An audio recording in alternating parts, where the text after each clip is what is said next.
Our Love, Diary of a Prince, written by Cameron Holder. Chapter 7, September 25th, 1750. I sincerely apologize for my lengthy absence diary. These days have been going past my head like shooting stars, and I cannot keep up with my daily life in this written form. I hope you understand. I already know that you are wondering about Priscilla and me. It was not the best idea for me to go to her school and talk about the unspoken hardship. She is immensely involved with ballet class and trials for the upcoming ballet opera that will appear in December at the Teatro dell'Opera di Roma. I don't want to add more tension to her chaotic life. Diary, I want her to live in freedom without me crushing her with my own faults. I went to her and we talked. At first glance, she was not too joyful to see me, but after a few moments she hugged me and wanted to know everything. The whole story and no stone unturned. I told her about my first encounter with her brother at the festival. I told her about our adventures in the park, the beach mansion, and the boat rides. I told her about my birthday celebration, but she rejected my talk on the not-so-clean portions after the guests left. No sister wants to hear about her brother's misbehavior. I do not put any culpability on her. I was truthful as if I were talking to God. All the stones were turned. She had no idea that Augustus liked other men. She told me that she does not disapprove of him being different, but she wished we were more confident in telling her. This is all I wanted from her. I asked about Augustus and how he is handling the long travel away from me. She told me that he is doing better because they talked when I left their home and they are in a good place. He misses me very much and will try to make plans on coming to Rome in the coming weeks. I was so happy when I heard the news. To have him in my arms again sounds like extraordinary harmony.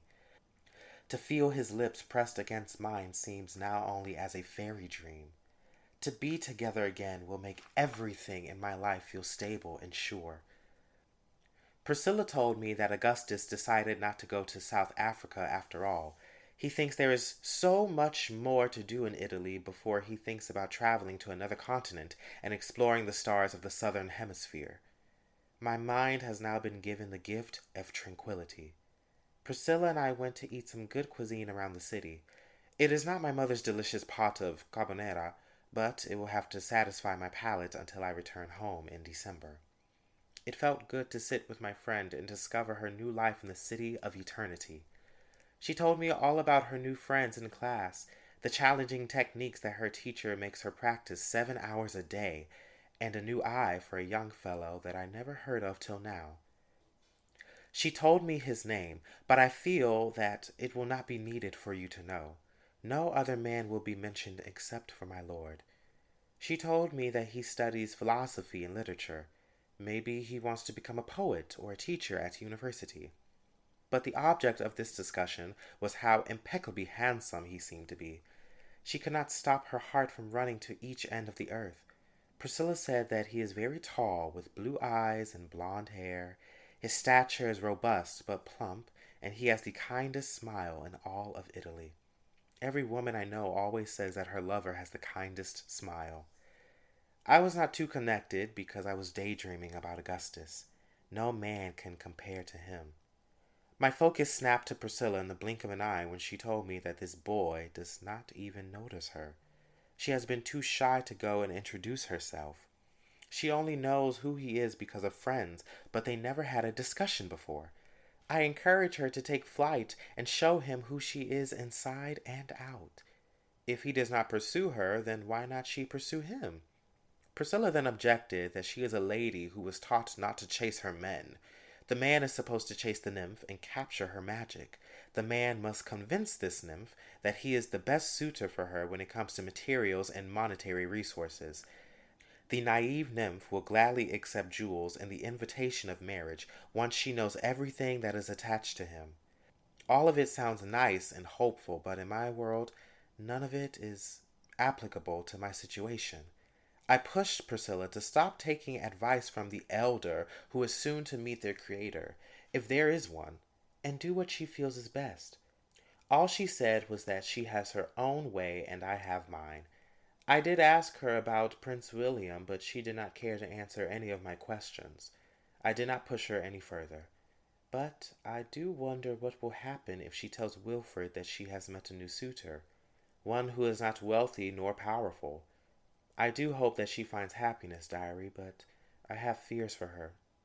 I need to go now. We'll talk again soon. Farewell. Stefan. October 4th, 1750. I miss my lord. He will arrive in the next 8 days. However, I feel that life will slow itself down to torture my heart. You must keep my head in a positive state so that I do not transform into a helpless child. Every morning that I wake up, the first person that enters my heart is him, and no one else interrupts my daydreaming. When the day is done, he brings me into a deep slumber so that we can return to our safe haven in the skies. We dance all night while the planets watch in awe and envious gesture. The shooting stars sparkle with music, and Augustus takes me to places that I could never imagine on my own. I hope that these 8 days can fly past my head so that I can see those bright green eyes again, to touch his sensual skin and caress through that thick hair will solve all of my lonely problems here. Kissing him will be my main assignment when I lay my gaze on him. I have to show him around the school, and Priscilla can join us for a gorgeous dinner. We will stay in my room, and he can be my lord again for a short while until he is called back to Venice. But the fantasy will live on till I can go back home. Forgive me, diary, if I seem selfish or boastful.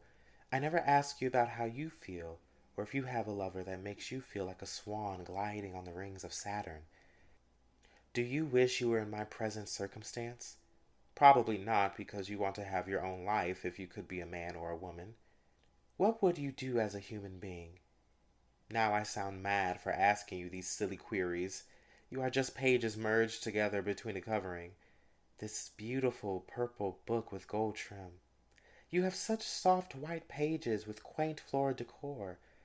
I never really observed you deeply until this very moment. I wonder what your name would be if you were a real person.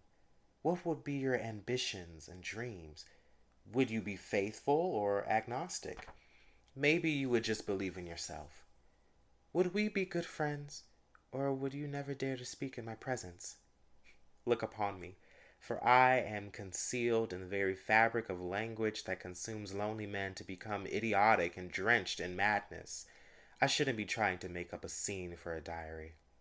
In truth, it has been a lonely adventure for me in Rome. Not to say that Priscilla is a bad companion when she is not around, which is most times. I find myself alone in this big room of mine. I look out the window and take in views of the city with progressive eyes. My imagination brings inspiration of what kind of art I want to create. However, there is no one here to see me work. I have no other friend to unravel myself with, and no one to discover in the same light. I go to class with the most talented artists in Italy. Everyone is welcoming and kind-hearted, but I do not have a peer to call a true friend as of now. It has been less than a month, but still I assumed that I would have a new friend by now. I do everything alone. Eat alone. Go to class alone. Go to symphonies alone. Travel around the city alone. This kind of talk must be inappropriate for you to digest. I truly am sorry, my wonderful diary. Even in my loneliness, I am still grateful to have my Lord in my life. He has opened my eyes to a unique world that I could not have dreamt of myself. He has given me gifts that are unattainable in the physical world. No amount of gold can make me feel more happy or comfortable. I never met a man like him before. I suppose I never will again for as long as I breathe. He is my Romeo. What was that speech Giulietta was giving when she was at the balcony? Veni, dolce notte veni, amorosa, notte dalle sporacile, ner, dammi mio Romeo e quando moriro, prendilo e retaglielo in pochi stella, e rendera la faccia silo così bella che tutto il mondo sarà innamorato della notte. Augustus will make the heavenly night look so handsome for me. I miss him so much. I wish he would come knocking at my door right now and give me the largest hug. As you can clearly observe, I am a lonely soul in a sea of passion and zeal. Nothing can bring me out of this dark hole except for you, diary, and my lord.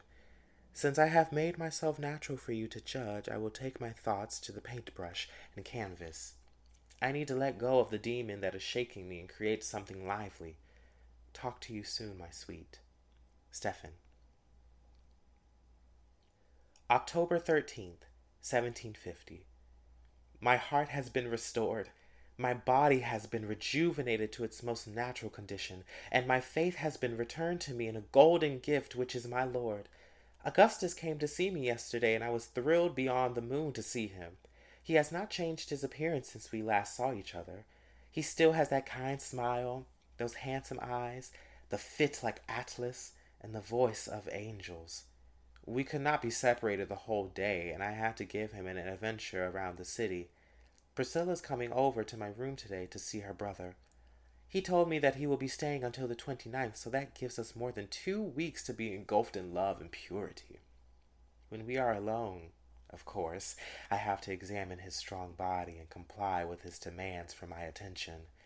His muscles are extravagantly impressive, and the way he holds my frame in the moonlight makes me faint for this kind of treatment all my life. He is very gentle with me when we are consummating. I love when he describes dreams of our lustful life together.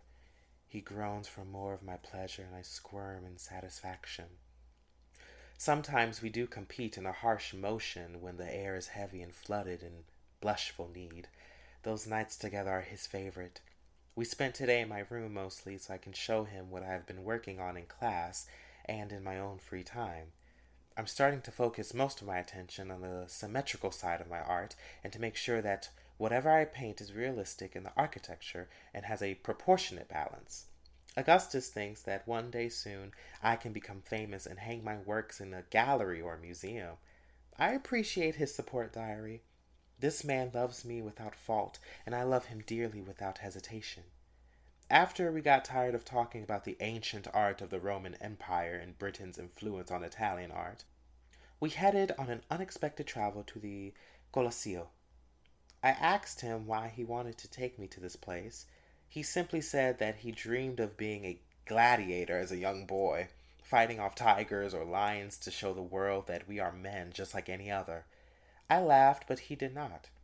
It made me think when we left that Augustus might go through parts of life where he feels less valued, apart from other men, even though he is very much a handsome, strong brute, the definition of masculine.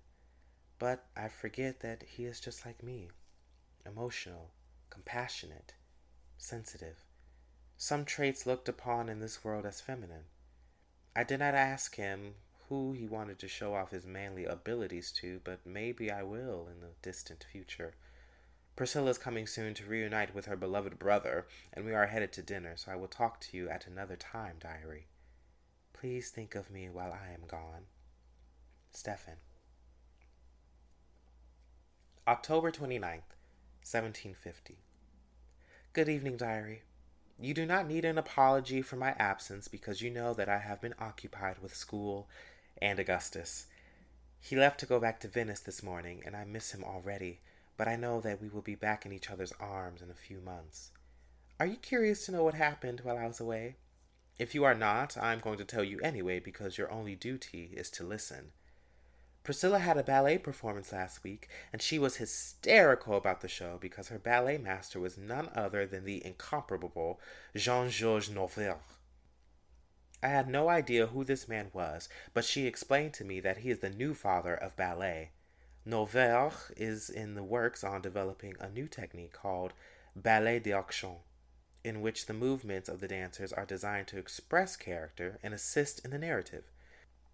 Noverre believes ballet should be technical, but also move the audience emotionally. The story needs to be unified. The scenery and music need to support the evolution of the story, and that the pantomime needs to be simple and understandable. Priscilla woke up each day ready to learn the new dance steps of a ballet called Amoureux de Venise. She would not give me any details on her costume or what the show was about, so Augustus and I secretly snuck into rehearsal to view the ballerinas. Priscilla played the principal role, and she looked stunning, like a glass of champagne caressing the lips of a wealthy aristocrat on a warm summer night. We did not stay too long because Augustus wanted to savor our alone time. When we went to the night of the opening, Priscilla managed to get us a private sector on a balcony so we could see everything in the comfort and privacy of one another. Augustus held my hand the entire time, and by the end of Act 3 he was crying. My indestructible beast, my lover, my king was crying right in front of my eyes. He tried to cover himself, but I asked why he was crying so dreadfully. This was the first time that he actually focused on his sister in the ballet, and he never realized just how beautiful of a dancer she was. He admired her stride and graceful performance. I could tell he was proud of his baby sibling. That made me happy as can be. Roses were thrown on stage as the curtain shut. Priscilla came out alone and took her final bow. The theater suddenly filled with an enormous vibration of applauding and shouts of brava. I can certainly say that Augustus was one of the loudest men in the whole crowd of spectators. We all celebrated her big debut with wine and good food to accommodate. As for Augustus and me, we did spend every night together. Each night we would look out the window of my room and view the full moon in all of its glory. I would show him the paths of different constellations as he kissed my neck softly. He would slowly undress me as I lightly moaned for his affection. We would hear music down the streets of Rome which ignited the flames of our burning love. I would undress him and worship the body of a god. Those big thighs, hairy chest, stoic jaw, luscious hips, and legs. We would travel to the bed and he tells me what he wants from me. I give him all of me. I can feel his manhood erect in my Mediterranean lagoon. The slight waves of lust cover me as Augustus convinces my soul that this is what love should feel like. I hold on to him while we lock eyes and let the violins on the streets guide us through the intense romance.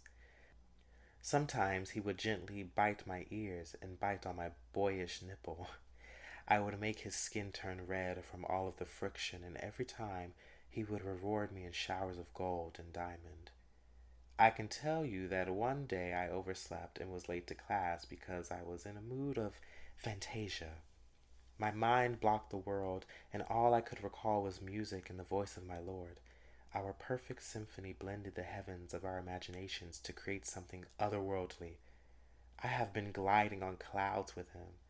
Every day is a walk through the enchanted forest where worries are no more, and troubles slip through the cracks of waterfalls, but are intensely conjured into blissful songs. Augustus makes me feel like the world is ours to conquer. We have the pure power to change and mold this earth into what we want. Over to other topics of discussion. Augustus and I read literature and poetry on our times of freedom when I am not occupied with studying. I teach him basic compositions of painting. We go out to the town and eat, take in the sights of culture, and visit the shoreline when possible. I love sitting by the sea and watching the waves crash with him. The only thing that bothered me was the lack of affection he showed me when we were in town. I know he is only trying to protect me from the wrath of others. It does hurt to know that our love has to be enclosed within walls. I have hopes that maybe one day there will be a change that will allow for me to spread my love all over Italy, maybe the world. I am like any other human being. Do I not deserve happiness too? Sometimes I do hate this world of mine with a passion to destroy it and recreate it with new rulings. At least Augustus was there to pull me back into his gravity so that I can think of things that make me happy. I really do love this man. I am thankful for every moment that is given to me, and I care for our fragile relationship. Diary, I wish you could go into the depths of my heart so you can witness how I feel without words. Words are not good enough for what I feel. Well, now that he is gone, I only have the sweet memories until we return to each other. For now, my diary, I'm going to continue with my painting, and we will talk again. Do not get yourself down. Stefan.